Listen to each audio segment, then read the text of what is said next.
ঝালকাঠিতে টানা বৃষ্টি ও অস্বাভাবিক জোয়ারে পানির নিচে ৬,০০০ হেক্টর জমির পাকা ধান। একে তো পানিতে নষ্ট হয়ে গেছে অধিকাংশ ফসল, অন্যদিকে তৈরি হয়েছে শ্রমিক সংকট। ধান ঘরে তুলতে না পেরে দিশেহারা কৃষক। কৃষি বিভাগ বলছে এখনই ক্ষয়ক্ষতির পরিমাণ নিরূপণ করা সম্ভব নয়। পলাশপুরের পাঠানো তথ্য শামীম হোসেনের ছবিতে বিস্তারিত।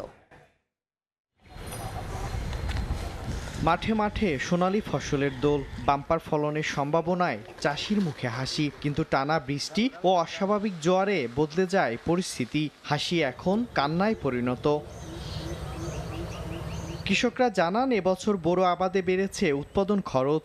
ধার দেনা করে প্রতিকূলতার মধ্যেও আবাদ করা কষ্টের ফসল এখন পানির নিচে। মরার উপর খাড়ার ঘা হিসাবে দেখা দিয়েছে শ্রমিক সংকট। ঘরে ঘরে শুরু হয়েছে হাহাকার। ১,০০০ টাকা করে এটা বদলালো, ইহা পাইতেছি না। অনেক জায়গার ধান মাটিতে মিশে গেছে, দাগিয়ে উঠে পেরে নিয়ে পুষতেই গেছে। হ্যাঁ, সব নষ্ট হয়ে গেছে বন্যার কারণে। ধান সব পানির তলে ডুবি গেছে। ধান অর্ধা ভাগে লস, যা হয়েছে বন্যা সব শেষ হয়ে গেছে। বদলা পাই না, লেবার পাই না, খুব লসের উপর লস। কৃষি বিভাগ বলছে এখনো কাটা হয়নি অর্ধেক ধান, তাই এখনই ক্ষয়ক্ষতির পরিমাণ নিরূপণ করা সম্ভব নয়।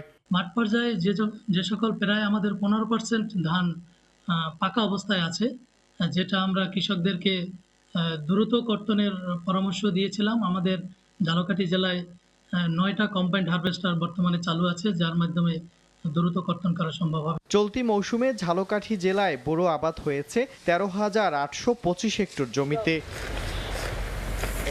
সময় সংবাদ, ঝালকাঠি। 40 বছর ধরে অসংখ্য খুশির মিছিলে ছিল আইডিএলসি, থাকবে